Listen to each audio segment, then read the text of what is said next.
Welcome to Praise Hands, home of the Praise Hands, where we are all about creative, cross-cultural Christianity. I'm your host, Robbie Valderrama.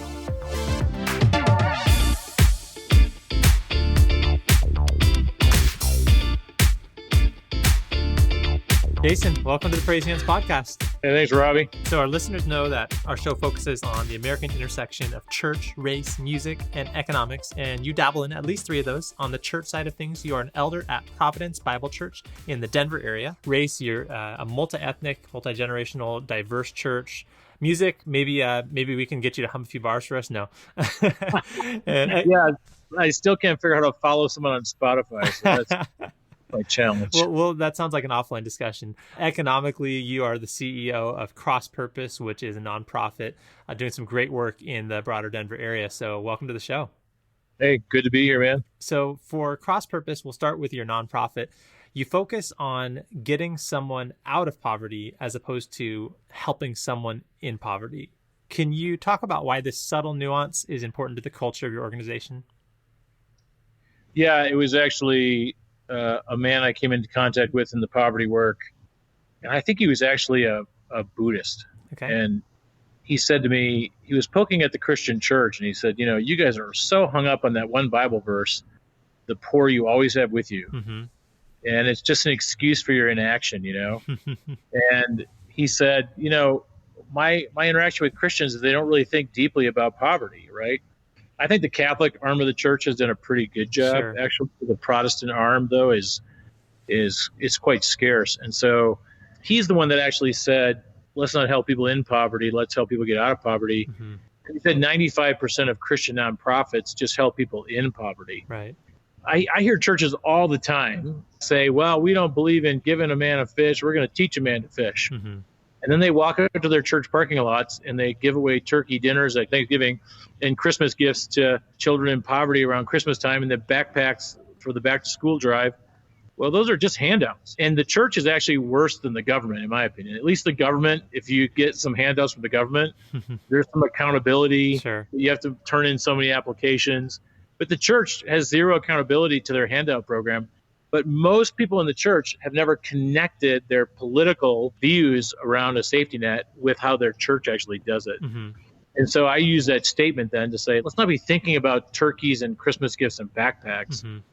Let's actually say, how do we actually let people live in the dignity that God created them with and be able to provide for their family and buy the backpack and the turkey? The turkey's $25. No single mom wants to stand there the morning before Thanksgiving in the freezing cold at the back of a semi-trailer waiting in line to get a donated turkey. Let's get her a job, and so she can cook her own turkey, buy her own turkey, and make it for her kids. Right. So that's an interesting discussion in light of right now with the coronavirus and all this, with bailouts happening and government checks supposedly being on the way at some point. Do you feel that the church or the government or neither are, in an ideal world, supposed to play that role of a safety net in society? I used to be a purist around, you know, the church should do this. Mm-hmm. And I actually believe that God instituted human government and the church and the family, and that all those play a role, and that all of those have a safety net attached to them that should care for the vulnerable, and they should work in concert. So I am not a purist anymore on the church only should do this. I do think that the church is missing an opportunity for its most powerful witness of witness in the culture by trying to create an Acts 2 and Acts 4 model, where in Acts 4 it says they actually eliminated poverty within their community through the love they had for each other and the relationship they had with each other. So whether you think that's socialism or Christian communism, or I like to call it Christian communism, I would sure like to go to that church, right, where the people love each other so much they're helping each other get out of poverty. Right. So I think there's a place for the government safety net and the church safety net. Yeah. So I'm going to kind of riff off something you said. One of the reasons I think some of that, and I've heard it been called communalism as well, one of the reasons why I think some churches may hesitate to go to that direction is because you might have people that hear about, oh, this is happening, and come to that church just to kind of get those handouts, but don't actually reciprocate. Whereas if you see in the early church in particular, because of the persecution, it's kind of like either you're in or you're out. And what I want to tie in was from something I read, I think on your church website, where it said everybody is committing to this on a lifetime basis, to this church effort and to this community, something to that tune. What role do you feel a deep and lasting commitment and even submission to, if I can use that phrase, to the local church plays in creating a safe environment for resource sharing. Yeah, I think it's a vital role. The American church has been eviscerated by this consumerism, and the average American Christian changes churches every 3 years. Mm-hmm. And you're not going to get any traction there, right? So pastors are not going to get traction in 3 years. And you relationally, it takes 3 to 5 years to actually form close relationships. But then they become exponentially more beneficial every year you stay longer. Right. And so if you can get a group of people to buck Western consumerism and this whole mega model of church and say, I actually want to hunker down with a group of people relationally and do life with them. We use the term 30 years. That changes the game. I mean, I'm telling you, it changes everything. And give me 50 Marines versus 5,000 weekend warriors any day if I got to go take the hill, right? Right. So I think that's kind of the core of the church. Now, I will be the first to admit, there might be, in our church of about 200 people, there might be 30 to 50 people that hover around that commitment. But that's fine. And the rest can be window shoppers and come and go as they please. But I want 50 people that we say we don't run out of burning buildings, we run into them. That's a fun way to do ministry. Yeah, absolutely. A word you used a couple times there is relationships and the relational element to things. In the CrossPurpose mission statement, you talked about abolishing relational, economic, and spiritual poverty. Most people probably understand economic poverty, but what are relational and spiritual poverty?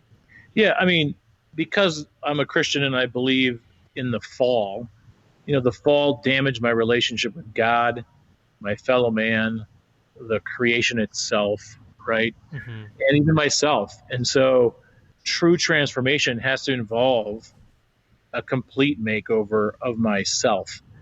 And so poverty as an economic condition only both misses the problem and the cure, because as we all know, you can give somebody money. That doesn't mean they're going to be a transformed individual. Right. So holistic care means people are not just bodies. People have souls, and people are these integrated beings. And so poverty hits all aspects of our lives. And I would say anybody listening to this podcast has a form of poverty in their life. And they may not have economic poverty, but they might have a spiritual poverty or a relational poverty. So the truth is, if you look at all the studies, the most powerful transformation in people's lives is when they solve spiritual poverty and relational poverty, and then it's economic poverty, right? But if I solve economic poverty and get someone a job, but they haven't healed the core wound in their life, the moment their boss says a cross word to them, they're going to get mad, say some words they shouldn't, get fired, and they're back in poverty. Why? Because they haven't solved their spiritual poverty issue. So I tend to say we need a holistic approach to it versus just treating people like bodies in working units in an economy that get jobs. Right. That's really good.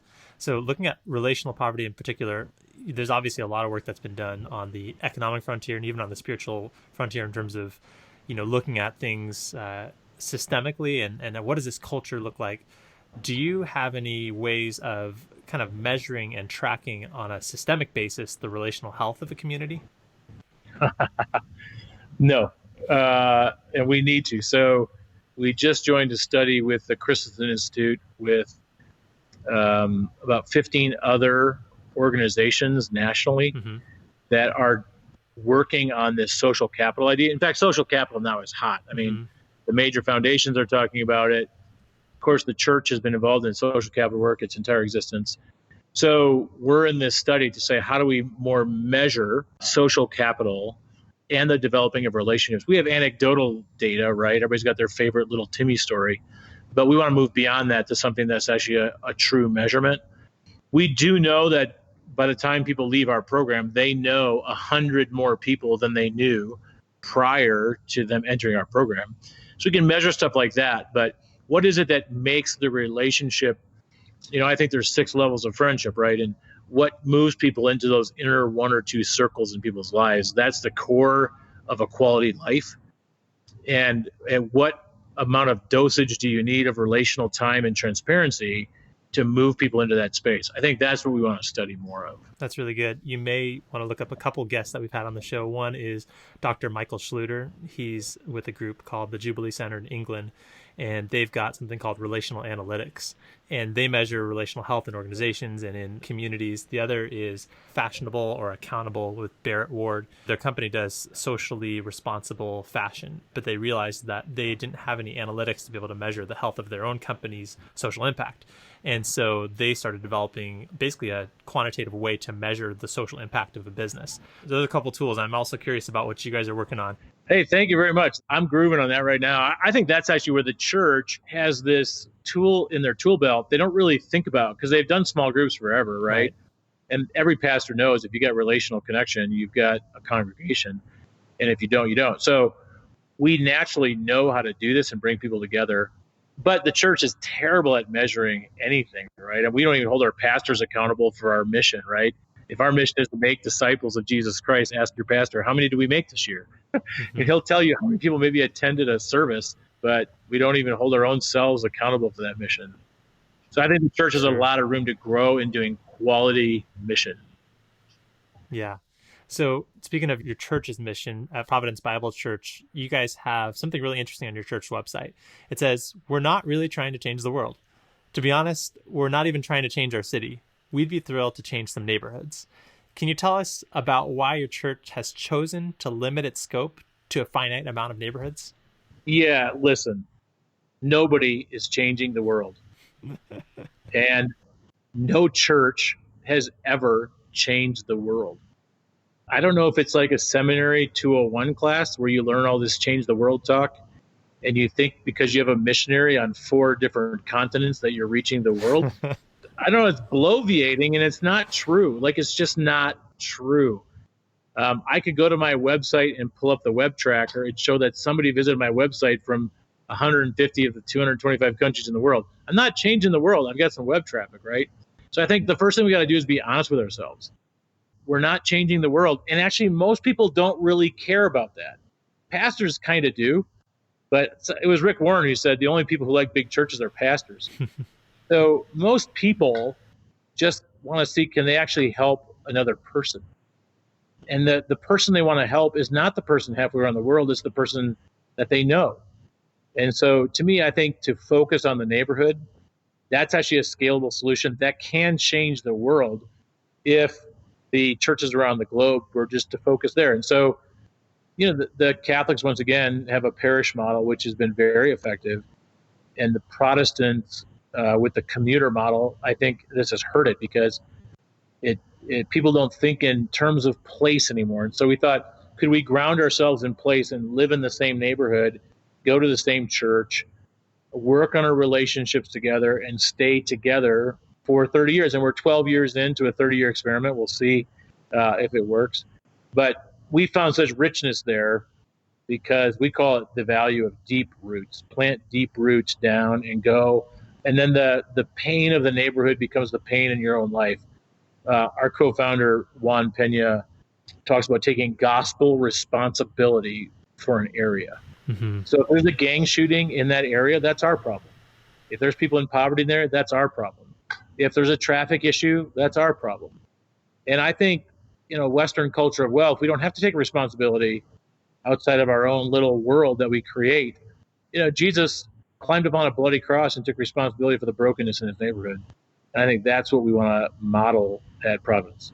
That's really good. So something I want to talk to is the balance that you're striking being in a nonprofit and also at a church.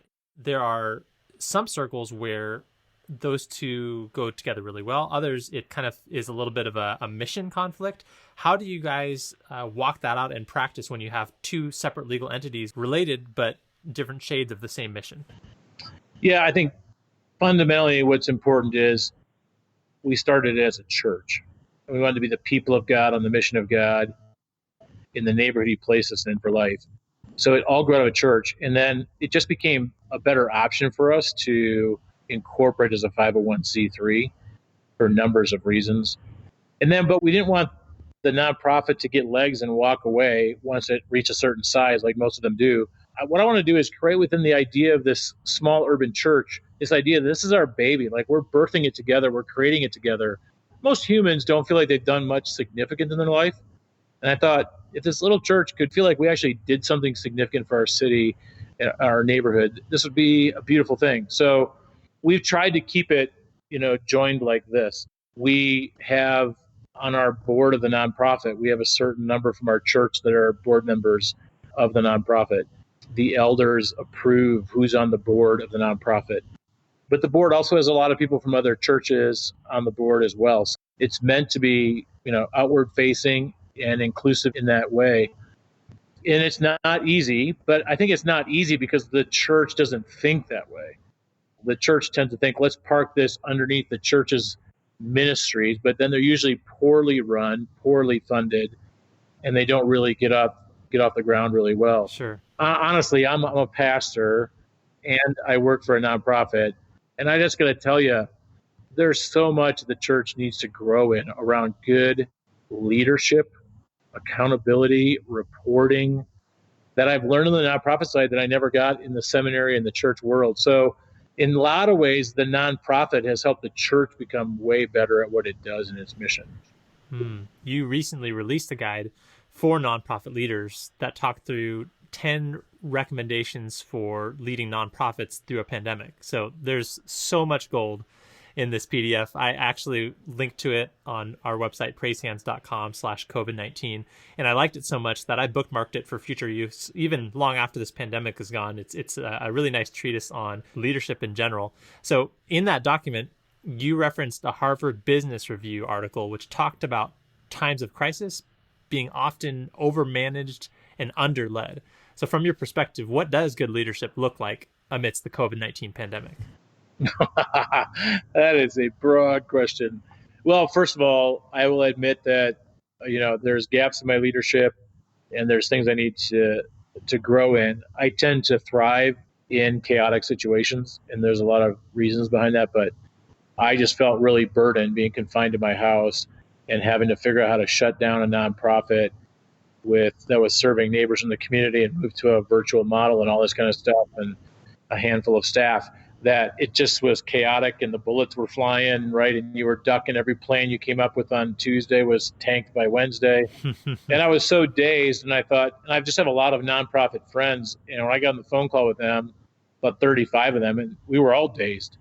And I just thought, this is the time where leaders need to really lead. And in some sense, it doesn't take a great leader to pilot a ship during calm waters, but during the storm is when you really need a good leader. And so I felt like there's a lot of good-hearted leaders, and they just had a little mini guide to help them think through it. It's more of a guide than it is an article. So I just started putting that stuff down. At the same time, I was having all these calls with these really wise people. I was listening to new voices. I was reading the Harvard article, and I was like, oh, this is really helping me. And so I just took it. As I ate it, I just also passed it on and delivered the plate hot. So that HBR article was awesome because I was managing the crisis, not leading through it. And the crisis, man, yeah, we got to shut this part of the building off.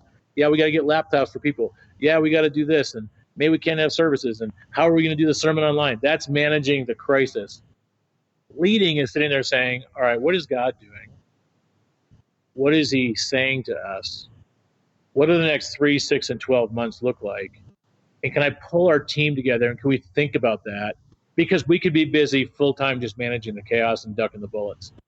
And I think the HBR article made me step back and say, wow. And we've had some rich conversations around all the innovation that's happening in this time and what that could mean for our nonprofit going ahead. Yeah, that's super good. One of my favorite sections in that, you talked about the importance of communication and really not being afraid to communicate too much. And if you're not sure, err on the side of over communication. I noticed that you guys also track your communication with alumni. And I thought that was so cool because oftentimes it can be like, okay, great, you passed through this program, good job, mark you under the success column and move on. Yeah. So how does that work for you guys in terms of keeping those relationships alive and making sure you're really partnered with them moving forward? You're a bright soul, Robbie, because I don't talk to many people that understand this part. But yeah, you're right. The notch in the belt is really easy in the nonprofit world. And basically, it takes resources to track retention, but it's also super scary because the moment I lose control of the client, so to speak, Hmm. I don't have any responsibility for them. But that's how you actually know if your program really works. So we just decided we were going to create a robust retention strategy in tracking. So we track people at 6, 12, 24, and 36 months as to if is their job sticking. But then, we do what most nonprofits do. If they turn their data in, we give them a $25 gift card. But it feels very transactional. And it's just not who we are as an organization. And so I thought, what if we created an alumni association patterned after higher ed, where it's like a booster club and you got mascots and Hmm. you paint your face at graduation and things like that. And so we hired an alumni director to do just that. So we really have an alumni association that has a lot of fun, reunions and parties, but also provides equipping and home ownership workshops. And hey, if you lose your job or you want to transfer careers, we provide coaching for that as well. And we just started that like 8 months before COVID. And so now we're leaning into that because, our alumni took a huge hit Hmm. with the crisis. And so we're crafting a strategy to reach out to them. So, and to tell you the truth, it was a mentor of mine. He used to be with Goldman Sachs. And he said, "Hey, Jason, this is the number of people you serve on an annual basis." And he said, "But in 10 years, this is the alumni pool. And Jason, that's the big deal. That's where all the magic is." And at our core, we're a career and community Mm. development organization. And in here, all these grads who now have oxygen in their life because they have salaries and they have jobs, now they want to go give back and do something for the world. That's something that I get a lot of joy out of pushing into. That's really good. So, something we haven't talked a whole lot about on this episode so far is exactly what CrossPurpose does. Would you give us just a brief overview of how you're impacting your local communities? Yeah, essentially, a neighbor comes to us and they're living in financial poverty. And we say, we will bring you into the family here. And it's a 6-month intense program. And you're on site every single day. And we build those 3 forms of capital. So on the financial capital, they're in 6 weeks of soft skills, 4 months of hard skills, and a month to get the job. On the social capital, they bond with each other as classmates. And we do a lot of bonding activities there. But then we also bring in community volunteers that we call allies. And we form small groups and they have dinner every single Wednesday night for 6 months. That builds the social capital.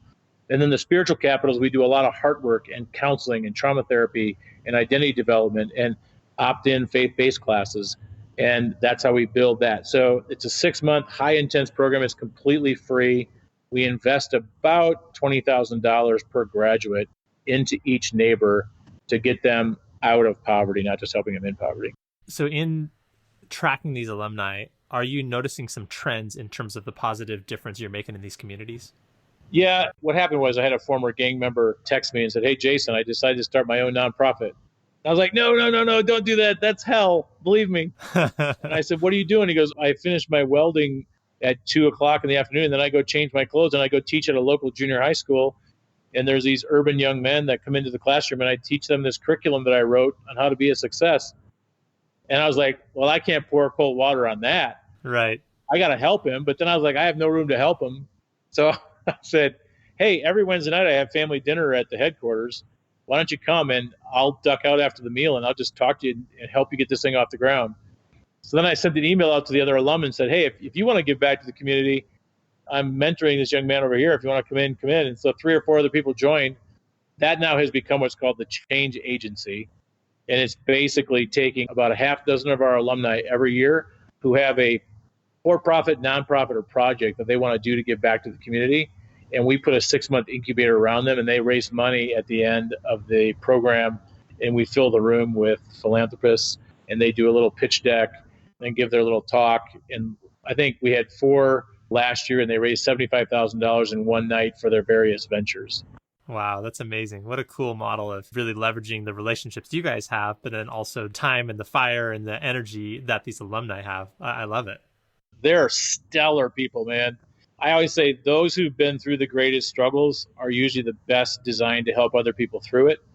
The problem is they don't have access to capital, right? I mean, even these like micro enterprise, domestic based organizations, they'll give you a couple grand in a small business loan. Well, Middle to upper class people don't start a business on $2,000 loan, right? Let's quit kidding ourselves. Right. So we want to provide free capital. It's not a loan.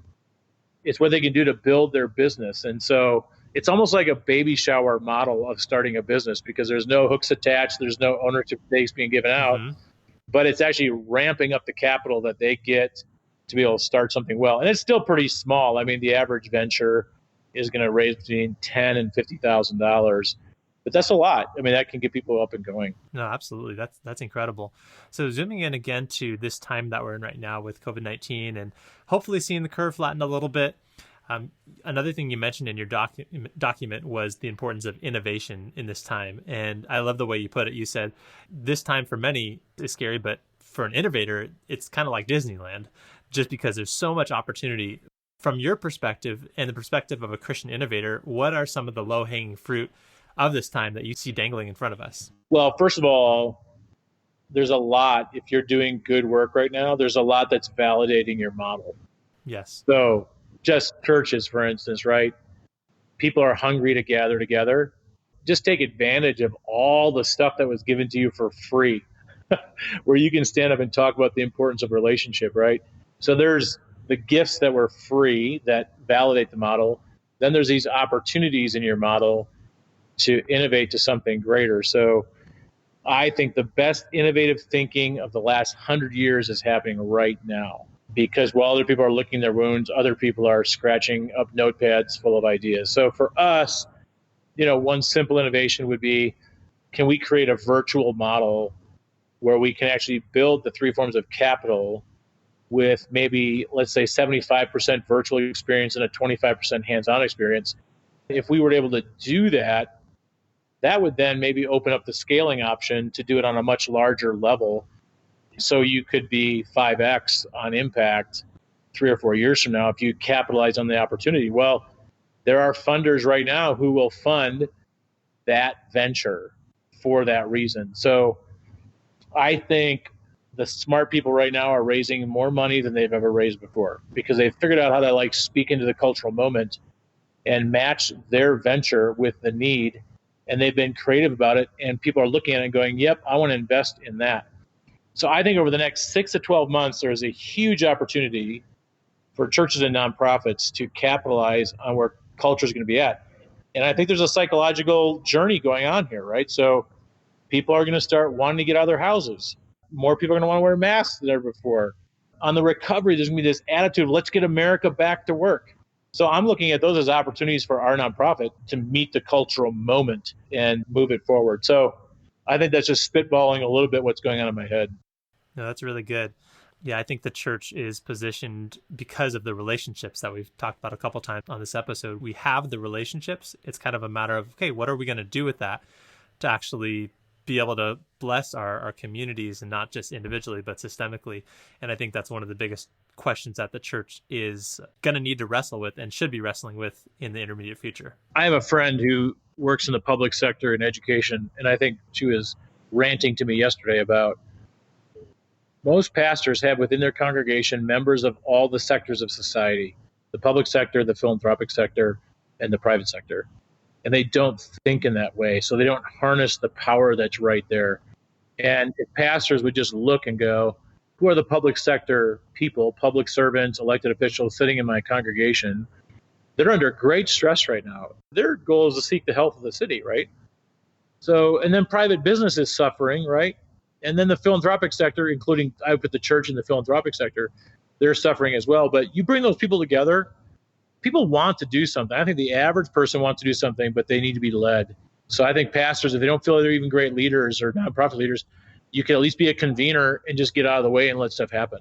Yeah, that's really good. So was it you that wrote about Rockefeller and talking about philanthropy as, one of the 3 legs of society? Okay, yeah. So he talked about that, and I read that, and then the next day I came across some data that was talking about the concentration of wealth in the country, and it was the household equity holdings by wealth level as a share of the total household equity holdings. So essentially it's saying of the different socioeconomic bands of society, what percentage of their net worth is in the stock market. And a really crazy stat was between 1989 and 2016, the 50th to 90th percentile of wealth holders, meaning the middle line to the 90% wealthy, in 1989, they had like 17% of their wealth in those assets. And that went down in 2016 to around 7%.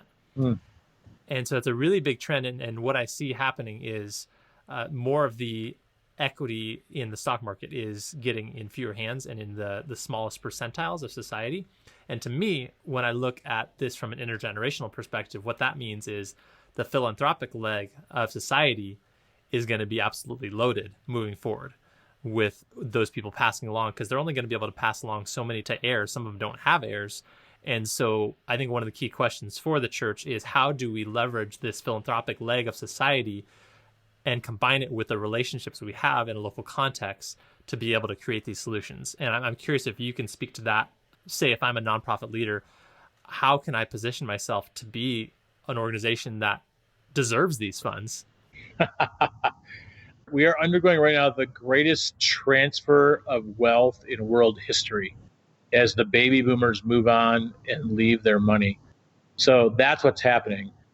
My encouragement to pastors would be, and I are one, so I can pick on us a little bit, but we tend to think from a scarcity mentality that, okay, I want to get a tithe out of my congregation of 10%. And, if anybody else comes in and asks for money, it's going to hurt my tithe number. And so I can't let too many people ask for money or start campaigns or whatever. The truth is, there's a whole lot more money in your congregation than you're aware of. And I would prefer to look at it as not like a scarcity mindset, but an abundance mindset.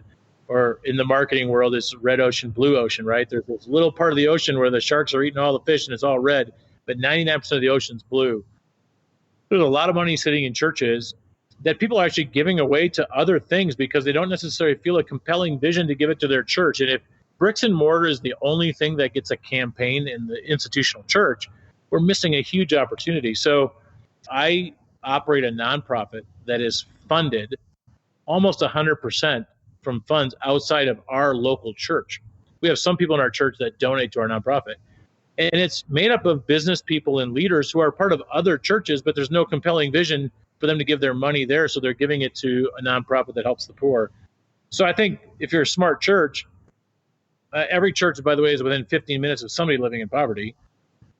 Start an effort there, love your neighbor, and the money is there sitting in your church to help fund it. But, once again, the pastors need to start thinking that way and opening those doors. And I think it's awesome because I think it's the job of the pastor to create chaos in their people's lives. We have to say there's 5 people that need help. We need to raise $50,000 to help them. It was like, where are we going to get it from? We don't have any money. Well, now you have the perfect conditions for growth. People need God. They need to pray. They need faith. They need to be in their word. They need to think about their own personal sacrifice. So I view mission as a beautiful way to do discipleship versus simply a cognitive delivery of content to people's minds. That's really good. Wow. Well, you unpacked so many nuggets on this episode. Really appreciate your time. How can people learn more about what you're doing at Providence Bible Church, at CrossPurpose, and in general? We've got websites. I'm not sure they're super helpful. Visit us, spend 3 or 4 days. We do a 3 or 4 day training for the nonprofit on how to do this in your community. If you want to come, we do that once a year if the demand is there. That's great. And I do want to remind people, I did link to that article you wrote for guidance for nonprofit leaders. It's at praisehands.com/COVID-19. Well, Jason, thank you for the amazing work you're doing in the Denver area, and appreciate your time. Hey, thanks, Robbie. That was a stimulating interview. I'm glad. All right, thanks. Awesome.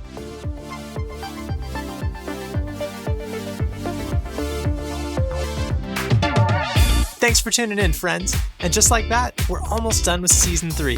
If you believe in this vision of creative, cross-cultural Christianity and want to take your next step, we've got a few ideas for you.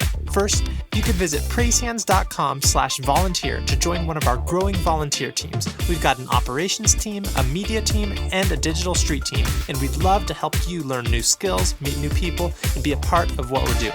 Second, you can financially support this show through a one-time or monthly donation at praisehands.com/donate. And lastly, help spread the word. Text this episode to a friend or even drop us a 5-star review on Apple Podcasts. Thanks for your support, folks. We'll see you next week.